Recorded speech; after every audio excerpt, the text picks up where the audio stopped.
On this episode, enjoy a sit-down with myself and Joe and Heidi Keller as we talk about the joys and sometimes, unfortunately, the sorrows of marriage and family. We'll also explore how they engage in ministry together as a married couple. I'm your host, Aaron Miller, pastor of equipping at Grace Baptist Church in Santa Clarita, California. Welcome to Magnify.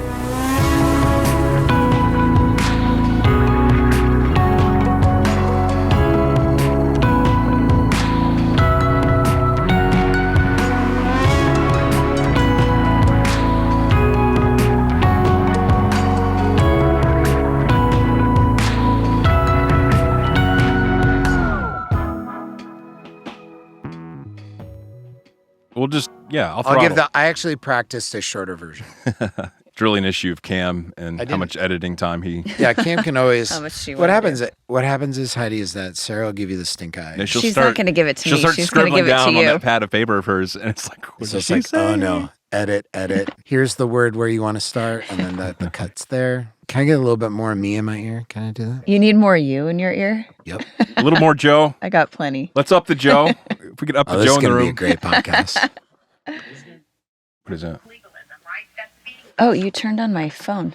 I did, maybe. I don't know how. It's in there. There's a picture of our marriage right there. I was just like... Her phone... No, hold on a second. There's her someone talking. phone got turned on in her bag. It's like a magic trick. By you. In her bag. And we all listened like, what is that? She looked at me and went, you turned on my phone. I thought maybe with your voice. How's that possible? With your voice. No, again, picture of our marriage. You then, Joe, by the sheer weight of your voice, have done something injurious to me. That was not injurious. This problem, Joe, you've created. Although it's within layers within my bag. Draped over your chair, Joe. Yeah, it was on your chair. That was the deal. It was like, whose phone is that? Guilt by proximity. Joe, you must have turned it on with your magical powers. Your voice. Here's the thing, though. That cumulative assumption has been built off of 2 decades of when it has been my fault. So, after a while you go, well, I must have done something. What chapter? What chapter is that? Yeah, it's chapter. Yeah, What chapter I must have done something. I actually think that's chapter 6 in my book, Joe Keller. I was just trying to help, and you can actually see the cover. The cover is a picture of essentially my photo at Grace Baptist. It's just a big smirk looking me in the eye, going, "Yep, I'm here, here to help." All right. The last time we sat down with the two of you, season 2. Oh, we're in season 5 now? We are. Oh, wow. So season 2 is when the last time. Heidi, long-time listener. I'm sorry, why didn't you... Oops. I'm just more concerned as why weren't we invited back in season 3 and 4? That's what I'm saying. Season 2, we've skipped a few. It's my fault. Oh, boy. Gee whiz. You're like red. Take your jacket off. Stay a while, Joe. Yes, last time we were together. I'm trying, Heidi. I'm trying so hard. Okay, last time I was here. Yes. With the two of you, there's this engagement story that we promised the listeners we would jump into. But at the time, I think the caution was, do we have the time? Exactly. And I want to take the time. And Joe, you have 2 versions of the story. One's abbreviated and one's the long. I'll try to hit baby bear's porridge on it. I'll just get right down the middle. Honey, as I move through the story, if I tell it a little bit too long, you can kind of jump. We'll Sure. work it out. So Heidi and I dating at the Master's College. And there was one day they had this thing, it was called open dorms, where you could go and you could visit each other's dormitories. And so I went in, and that was the first time, kind of saw Heidi's room. And I had noticed that she was keeping and drying when I would give her flowers. It was kind of a thing at that time, like drying flowers. And so she would kind of keep them. And I noticed that. I said, oh, you have this little thing. And I kept that back in my mind. And there was one time where we were kind of thrifting, and I found this bowl, this glass bowl, this large glass bowl. And I turned to Heidi and I said, Heidi, hey, I noticed that you're drying those flowers, so you can put them in this bowl. And I'll tell you that when the bowl gets to the top, I'll take you on a date that you will never forget. So time goes by. Some of her girlfriends on the wing kind of caught on to what was happening. And then they started coming up to me, they're like, hey, by the way, Joe, Heidi's bowl's like almost full. All of a sudden, like at that point, all flowers like stopped. Like I should give her any flowers. Hold on, we need to like say that this isn't like bouquets of flowers he bought for me. These were all flowers that he would pick for me in the canyon. Okay. So we would apologize to all they're the canyon owners. We would just walk through the canyon and he would pick from their rose bushes. Or on campus. Yeah, or on campus. I didn't know if there was like a mashing down of the flowers. No. What we're doing? Okay. No, this is all little picks from the canyon. Joe's out there daily harvesting flowers. It was on a Thursday afternoon. It would be the fall of 1995. Six? Can I ask where you came up with this as an idea? On the Was it fly. just your creative juices just creating? On the fly. Yeah. It's pretty sweet. Yeah. So I went in. I was a TA for Tom Halstead. Some listeners might know that name. And so I went in and I said, hey, Heidi, come on, let's go out on a date. And so she's like, I'm working right now. And so I said, hey, Professor Halstead, can I take Heidi out? And he goes, sure. Because I'd already talked with him. Sure. Yeah. He's like, sure. So I walked out. And then we walked out there. And then back in the day, John MacArthur, the president, had a parking spot right in the front of the King Hall parking lot there. And in it was a red convertible Mazda Miata. And I went in, I go, man, look, J-Mac's got a new ride. I go, hey, the keys are in it. Why don't we take it for a spin? She's like, what are you talking about? I go, come on, let's go. She goes, I can't go. I have class and things to do, which I talked to all her professors, had everything all set that I was going to take her out. I go, no, come on, it's here and the keys are here. And she goes, no, I really have to go to my class. Because that's the issue, not the fact that you're about to steal someone's car. Yeah. I mean, she knew that wasn't the she kind of had to, I mean, I was being silly about Okay. it. Clearly, you got this car and you want to go for a ride. Right. And so I stopped. I looked her in the eye. I put my hands on both of her shoulders and I looked at her and I go, get in the car. Right? I go, get in the car. And she goes, fine. Gets in the car. We drive up to Hotchkiss. She goes up there. I go, listen, why don't you get some stuff? Heidi's already looking at her watch. We haven't even left yet. We go, guys. we go up haven't there. even left We yet. go up. She gets up there and in there is 24 roses that are there and says, come on and let's go on this great date. So her mindset, it kind of shifted at that point. She came back down. I made a great mixtape and we're taking off. So tops down, we're going. We go out to Will Rogers State Park. We had a picnic with all of her kind of favorite foods and those things. And we just enjoyed the afternoon together. And then when we were there, I said, hey, Heidi, you know what? Let's really go out tonight. Let's get dressed up and go out. Because one of the things, again, part of our story is, the majority of that was on the tailgate of my truck in the Taco Bell parking lot. It's like, so there was one time where like she a country actually, song. Yeah, there was one time where she told me, she's like, Joe, I mean, I'm really grateful for all the stuff that we do, but sometimes it's kind of nice to, get dressed up and do stuff. I think I said no more Taco Bell. It's like, oh my God. Okay, so that was kind of a part of our narrative too. And so I said, hey, listen, why don't we go out tonight and do that? She goes, what are you talking about? Like, let's go buy a dress and let's go out and just, she's like, I don't have anything. Let's just do that. She goes, Joe, we can't do that. I go, oh, yeah, we can. And I pop the trunk and there's all of the accessories, all the things that she has, shoes, belts, everything that she would have to be able to get ready. And she goes, I don't have the dress. And I go, let's go dress. So we get in there, we go out to Beverly Hills. She found this dress. She's like, where are we going to go? So I had also found out that there was a buddy of mine who lives in Beverly Hills. And so he had this really beautiful guest kind of pool house. We drove out there and freshened up that we were ready for dinner. And so I had reservations for this little boutique restaurant in the hills of Beverly Hills. It was a small table spot. And so in between the house and there was this park. And so I had scoped it out, how the sunset and the timing of it through the trees, that there was this section where there was a bright spot of light that I was going to ask her to marry me. And I had it all set out. It was great. Can I pause real quick? I'm curious, Heidi, at any point along the way, do you suspect what's going to happen? Yeah, at that point, yeah. Okay. Yeah. Okay. You just played along. You're just going to like... Because it wasn't Taco Bell, so. Yeah, okay. So I had all of that set up. And the problem is that the sun, there wasn't enough, the timing to get the dress was a little bit longer, right? And again, I can't get impatient because I want this evening to go well for me, right? So I'm like, hey, so I think this dress is nice. She's like, well, I don't know. And I'm like, oh no, the sun is going down. We got to get out of this mall. And so I'm in that headspace. She's like, how about this one? I'm like, that looks great, honey. I love that one.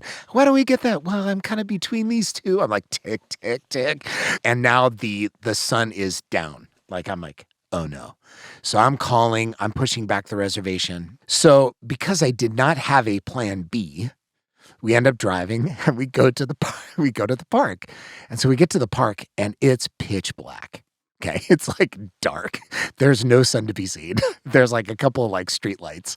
And I go and I pull in and my head at this point, I can't process all that's happening. And all I go is, I just got to do the next thing and then we'll figure it out. So I pull off the side of the road, right? And Heidi goes, what are you doing? I go, shh. She's like, no, seriously, what are you doing? I go, shh, just follow me. She's like, all right. I go, okay, so I open up the door and we're walking out into this lawn that is dark. Nobody's around. You can maybe see a little bit of light from the door opening of the Masviata, and there's some streetlights, and we're out in there. And you're dressed to the nines. And we're all dressed up. We're all dressed up. And I look at her, and I had in my mind, of course, how God made me. I had this thing that I was going to say, right? And I look at her and I go, Heidi, nothing, gone. Zero things in my brain. Like I blanked.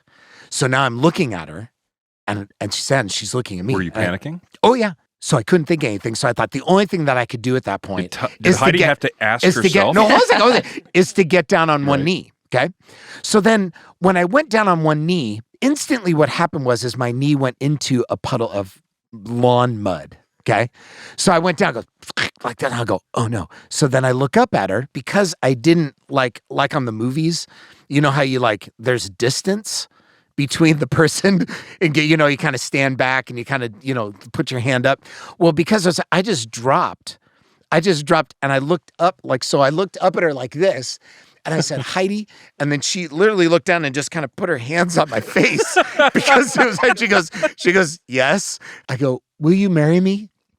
And then at that point, I pulled out a ring and I had another story. I would make things in class out of gum wrappers. So we would both, you know how you have gum wrappers. And so we would share gum, we'd, do the gum stick thing. And then the wrappers, I would make things like the camels and starships and boats and like all kinds of stuff. And she would collect hidden those talent. The whole like not taking notes in class, but right. I made as a paper ring that looked just like her engagement ring. I made it out of there and I put it in the box. And so I'm there, knees, things, heads up, Muddy my neck's hurting. And so I pull out the ring box and I put it literally next to my nose because I'm trying to, and I open it up and I said, Heidi, will you marry me? And she looked at me and said, with a paper ring? That's what she said. I said, no, I have a real ring here. So I pull out the real ring.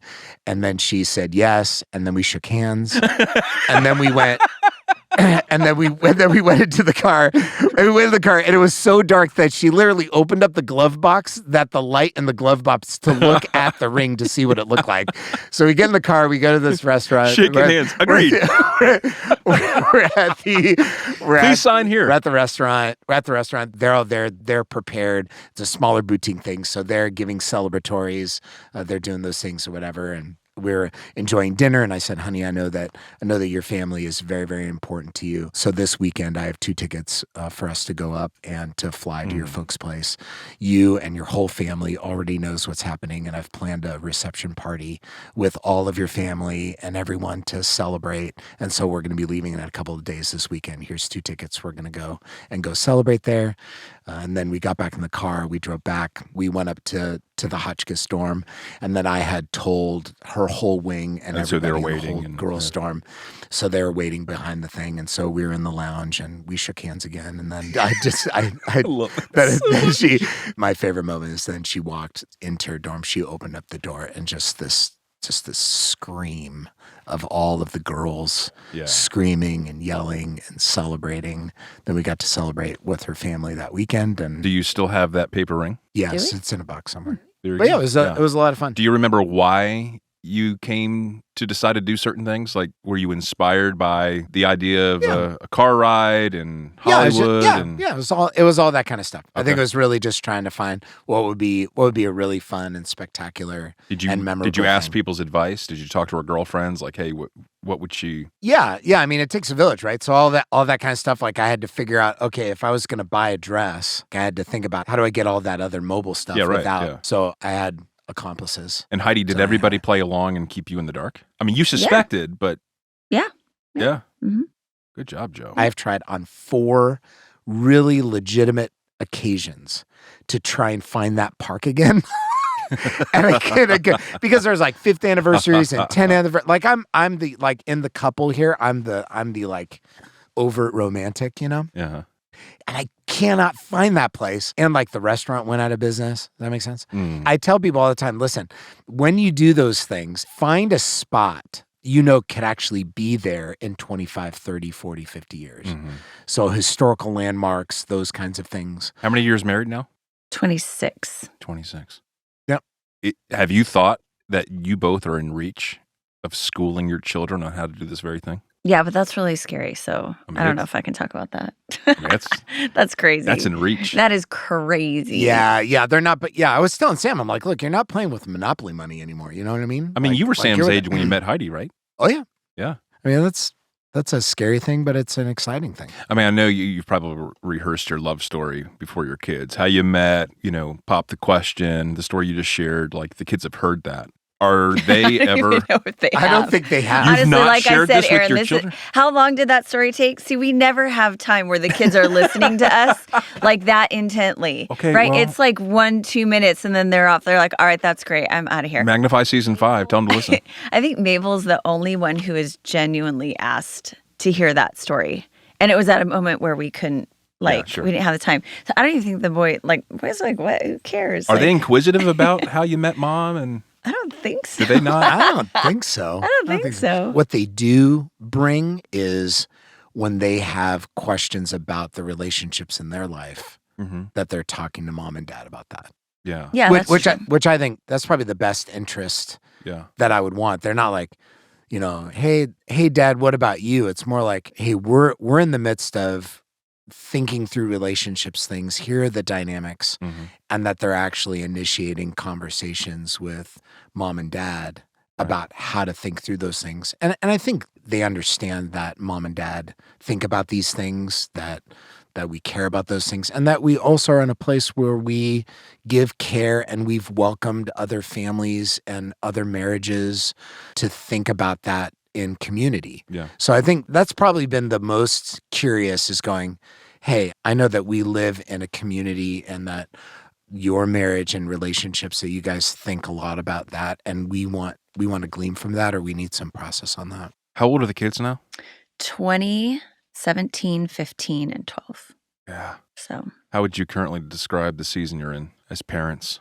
other than busy, Guess you have to start with that, don't you? full, but it's fun. Yeah. It's super fun. Yeah. It's a lot of games, it's practices, it's events, it's homework. It's trying to get dinners together, and everyone's all over the place, but it's really fun. Yeah. Yeah, I like it. You have an adult child, and then Yeah. you have a 12-year-old. Yeah. It's a different rhythm. Mm-hmm. What's that like, though?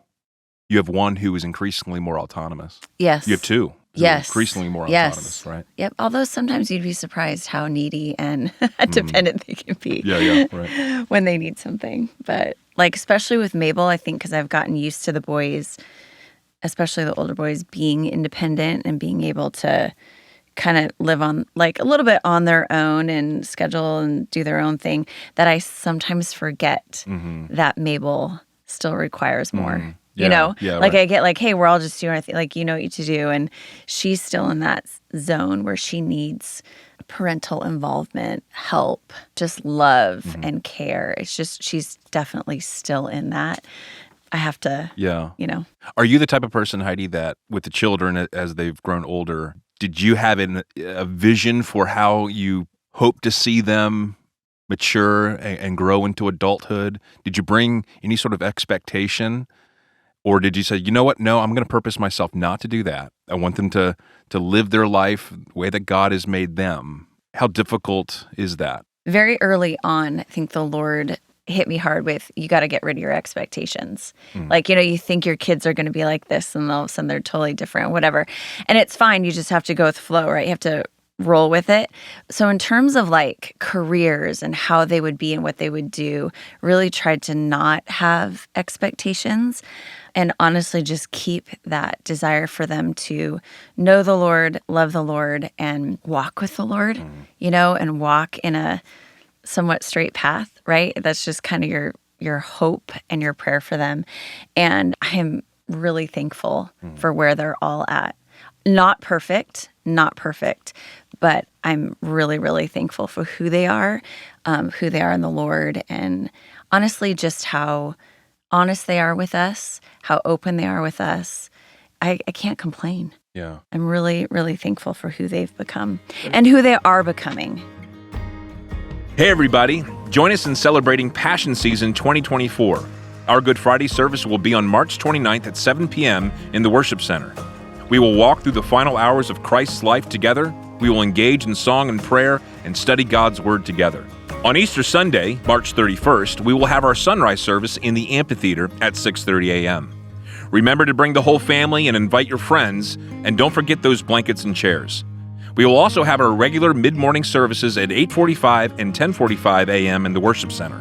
We will engage and celebrate our risen Savior together. Hope to see you there.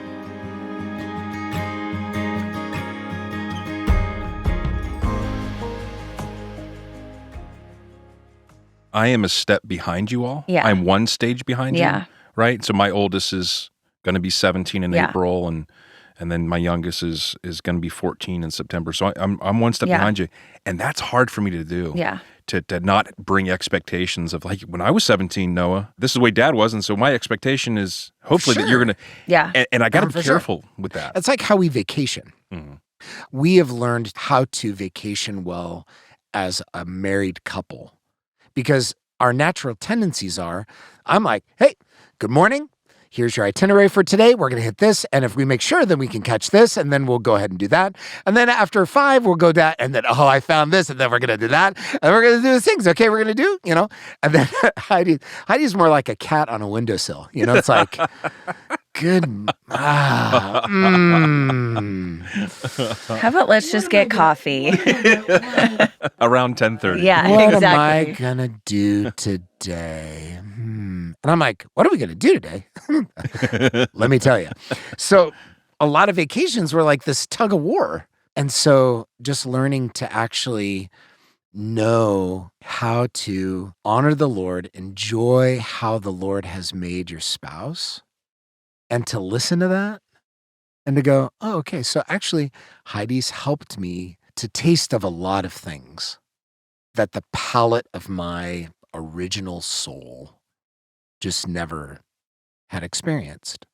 And that applies to parenting. Those kinds of things, like when we're having conversations, very, very much so, that we'll look to each other both in real time and in debrief, and sometimes even as we're talking about before, where I'll be talking about how I would kind of go or how I'm thinking about it, how this thing is constructed. And Heidi's going, listen, I actually agree with you, but the way that you're thinking about doing that, I think this particular child is just going to shut down. I think that that's going to be perceived as that's going to be too much for them, or that's going to be overbearing to them.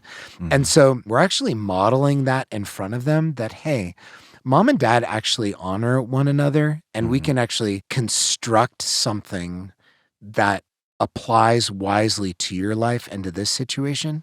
Because as Mom and Dad are thinking through these things, and as we're thinking about it together, we're actually all looking for the same thing, which is, how does who we know our sovereign Lord and King to be in his character, and how he's revealed himself in his word, we know that it applies somehow here with you and with us and with the things on the board.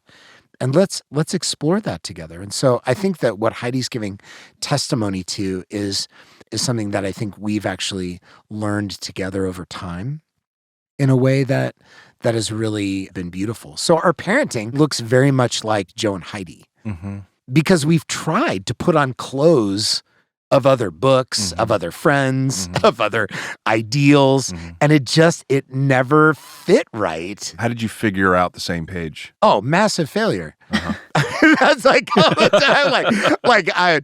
Sometimes the only ways that you can find out where the landmine is by stepping on it. Heidi, tell me what you think about this. But the main pathway of learning is through repentance and forgiveness. That's the only way that I know how to change, is through that. Where'd you find the pinch in disagreement when it came to parenting the most? Was it discipline? Was it? That's a good question. That's a good question. How would you answer that? I don't know if it was discipline. I think it was more style. we've kind of had to finesse that. And like you said, like with the different kids, like Because each kid's different. each kid is different. To approach. You can't have the same expectations for all your kids because they're all different. Yeah. So you can't make them feel that they have to fit a certain box or whatever. And the same comes for their discipline.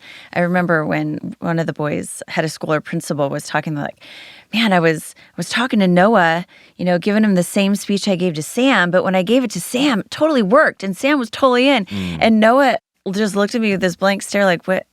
Okay, what? Right. And I'm like, yeah, because they're totally different. Yeah. So I think where we hit, the most bumps in the road was style, where I'd be like, yeah, you're talking to Noah like the same way you would with Sam, but Noah needs it this way. Yeah. And he can't, this. And now Henry, it's like he's his own person and we want him to be his own person. And so how do you kind of work with him on that? And how do you, it's kind of all like just rolling, but also keeping those same biblical principles in mind. Sure. You always keep those same principles in front of you. In parenting, we need to borrow from each other's wisdom and insight, as well as just maturity at particular points. And there are just these times where you just listen. I'm hearing what you're saying. I'm not coming from that standpoint, but I'm listening to you. And you know what? That does read as wise. And I'm gonna join with you in that. Yeah. And the opposite is also true by saying, hey, I think we should. Hey, listen, I'm afraid of that. Or they're saying, okay, listen, but I'll join with you. I'm telling you that if you're ever around my dinner table, Oh my gosh. they enjoy joking about celebrating the oddness of what it means to live in our home. Yeah. And they have some pretty good impressions of Joe. I mean, Noah especially. it would be curious to hear them talk about how they process those things and what they're thinking about, because we get surprised at times, the kind of things that they would say or the way that they would approach us that was embedded or modeled in their heart that we just can't see. And so I think that's just the dark side of the moon of what it means to parent. And then you're honestly living by faith. You're just going, this is what we really believe to be our best act of worship and trusting in the Lord. We're going to go for it. And you don't really know what the cumulative effect of that's going to be, what the immediate effect of that's going to be. The only thing you got is that I'm going to trust the Lord, that in his goodness, he's going to reveal himself in a way that puts him on display and actually is for our good. When you have littles, you can create and organize and dictate your world. Time's up, time's to bed, how you eat, what you eat, when you do homework. Children actually thrive under a level of routine, regularity. You can really move those in theirs because they need a lot of support. They need to be able to, they can't tie their shoe for crying out loud, right? Now, it's like, he's talking about, she's like, it's full, it's creative, it's fun. It's because every single day the board shifts depending on what they ate for breakfast, what they encountered in their day, because they're developing in their hearts and minds, and they're developing literally cognitively and physically, and they have no experience how to categorize what they're experiencing. So everything that they experience is in one box, which is all out in front, which means that what it means to parent right now is to help them to categorize, to think, to prioritize, to give a scope of what they're experiencing, what they're feeling, and how that maps onto who God is. And what's so exciting about it, and hard about it, and heartbreaking, and laborious, is that when Heidi and I are looking at each other, I look at her, I go, do you have a category for that? And she's looking at me like, do you have a category for that? And you just, because it's new. And where we go back to always is going, okay, we know for sure. We might not know what this experience, expression, dynamics, we might be inexperienced in that. But we know with full clarity and hope that who our God is and his word maps onto it somewhere. How have the kids handled the glass house effect of being the children of Joe and Heidi Keller? That's a good question. I mean, I honestly haven't heard They much don't- from them. They haven't. They really don't. They really haven't complained about it. They haven't brought it up as an issue. I think people in our church here have been kind and gracious to not, do that to our kids, not criticize, not look at them, put them on a pedestal, or not criticize them. But even outside of the church, you all are active in the community. Yeah. The schools, the masters. I mean, they do joke about it. I mean, I think that they do. The other day didn't know. Be like, yeah, Dad, you tell me this all the time. This is how we act. This is what it means to be a Keller. This is how we show people that we love the Lord. Like, yeah. And it's funny, but if I can say this, like from when they're little, you just pick and you hold on to those certain principles and truths that are really important. And you kind of just pick the ones that you're just not going to give up on. So with our kids, we just had some, you always put our guests first when we have people in our home.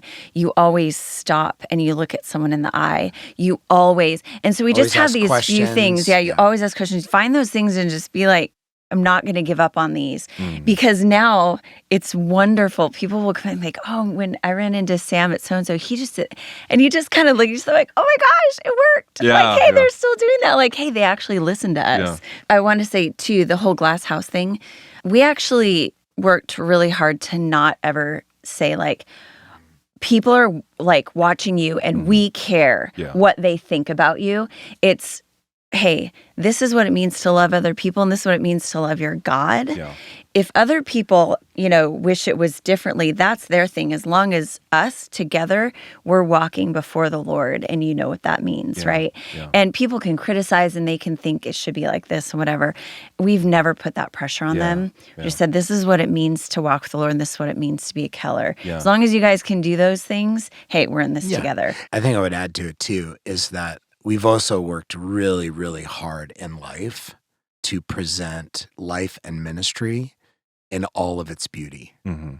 We do not talk about the incoming rocks. Mm-hmm. Yeah. We never talk about it, ever.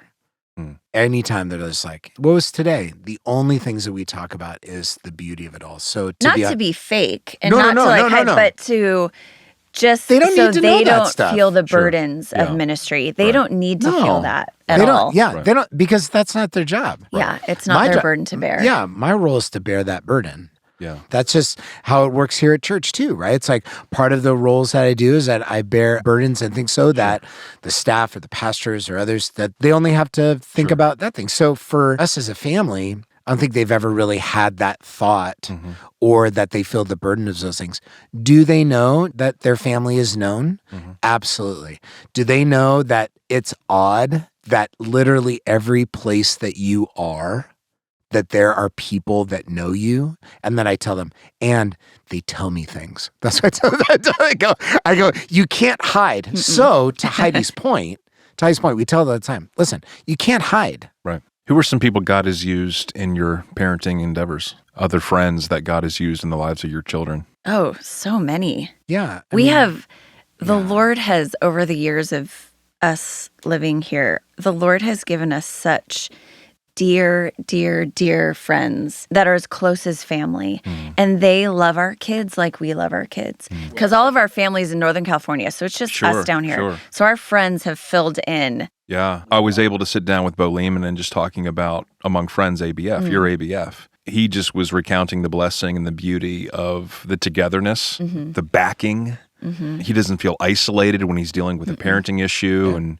he can reach out to couples like yourselves or others in the ABF, and there's just strength that the body of Christ brings to the task of parenting that's so beautiful. When you get into sub-Christian cultures where the goal is that you have to look a certain way, or your family needs to be a certain way, or that has to be a certain way, you have to make a choice to abandon that. Mm-hmm. And that's why we talk about being a Keller. It's just a shorthand for, this is how we're looking to be faithful before the Lord, and we're going to give it our best go, and it's going to be different than some other people. Or, hey, listen, I think we need to consider these kinds of things, but the center point is not how do we become like everybody else. The center point is, how do we surround ourselves with everybody else who has the same goal of what does it look like for us to follow Jesus? So it's okay to say, man, this is what I'm trying to think through. Or, hey, I really celebrated this. Or, man, I messed this thing up. But we're not at risk. The glass house has Right. this sense that somehow that somebody's going to throw a rock that's going to shatter my house. Yeah. And you want to know what? My house, right, is built on the rock of the gospel. Right. What we talked about our kids, that each kid is different. And to apply that, that means that each wife is different, each husband is different, each marriage is different, each ABF is different.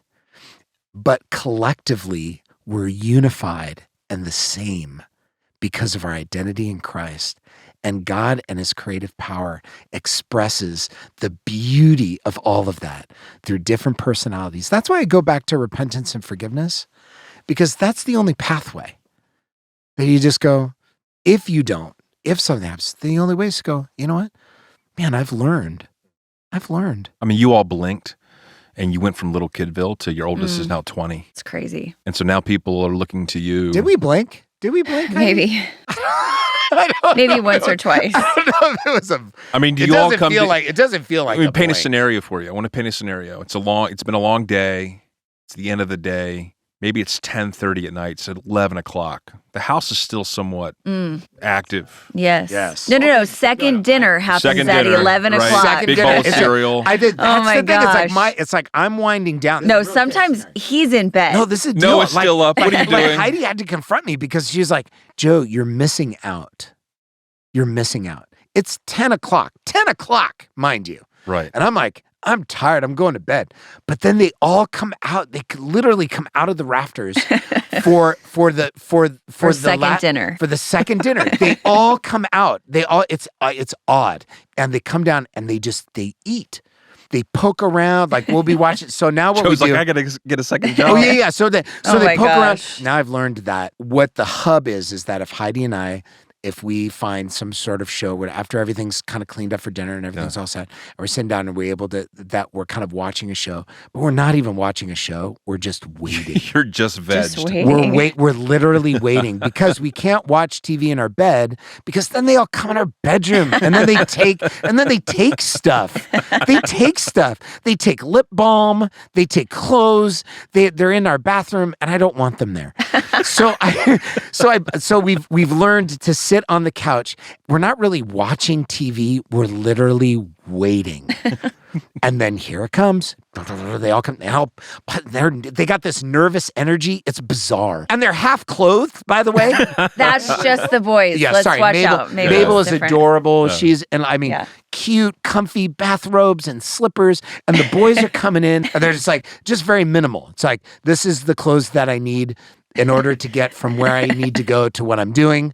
And then they eat. But I'm having this conversation, right? This shirtless boy, while he's eating cereal, he's curious about the day. He's talking about his day. But the funny thing is, we still have Mabel. Sure. She still That's the needs odd an one. earlier bedtime. Sure. Still needs. She's Sure. not eating a second dinner at 11. Right. So that's good. I didn't even tell you this. I don't know yeah. if you heard because I think you may have been sleeping. But I was reading in bed, and it Was was this yesterday? it was a later night, maybe Tuesday night when we got home from that game really late. Oh, yeah. And the funny thing is, like 10, and I was like, Mabel, it's time. You got to get in bed. You got to get in bed.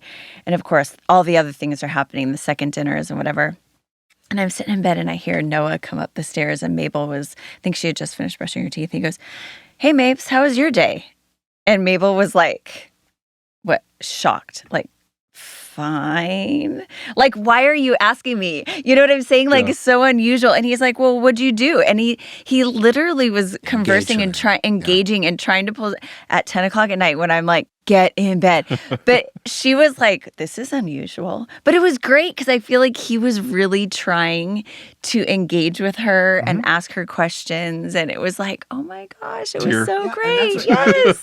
And she's like, I'm fine. Like, what's your problem? Like, why are you at? What do you want? Those are those moments. You live for second dinner. Yes. that we had to adjust to it. Mm-hmm. We had to see it, that it was happening, and then to create a category for it. That's really what parenting in different seasons has really looked like for us. Yeah. So now we have our oldest, which again, hashtag pray for Sam, right? It's like everybody's trying to figure it out on their firstborn, right? Sure. Yeah. And I remember there was just this thing where we were having this conversation. He's away at college. We have this conversation, and we had bumped into each other on something. And so we had this family meeting, and so we're talking, and I go, look, hey, I just want to admit to you that, one, I just appreciate what you're doing, But two, I didn't even know. Like your mother and I didn't even know that we had these categories of concern. We didn't even know. I go, You've never had a 20-year-old. I go, because you're doing this thing. And I'm like, we've never. And so I literally just leveled with them. I'm like, look, just heads. We've never thought about this before. I go, but now I have. So let's have a conversation about, hey, these are the things that your mother and I want. We have a vested interest in that it would be good for us to confer on as you are launching, so that you can feel and enjoy the freedom and the strength that the Lord, because I want you to. Yeah. Not only Heidi and I modeling that, but one of the beauties is actually coaching up our kids on how to relate to each other.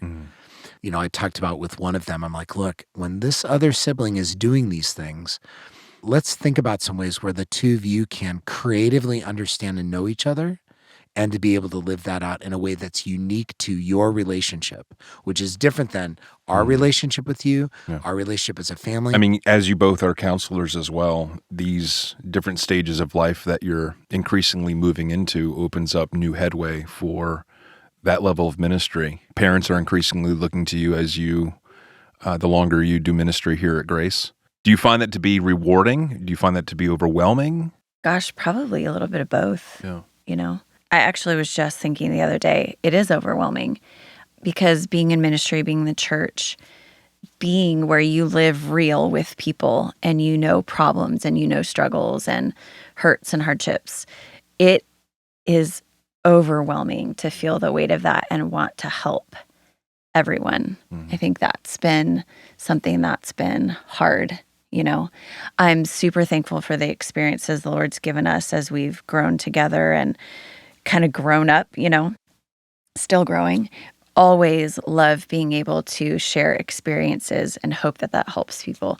But it is definitely one of those burdens you bear, just wanting to be able to help everyone and to be able to fix everything. I know Heidi and I, we were the other day, we literally were getting out our calendars together to try and find an hour, just to go, oh man, there's got to be a way that, how can we find another hour? And that's where I think too, in our own hearts, just that we just go, hey, look, that we want to invest our days well and full, and that's joy for us. Yeah. I'd like it is a little bit of an oddity.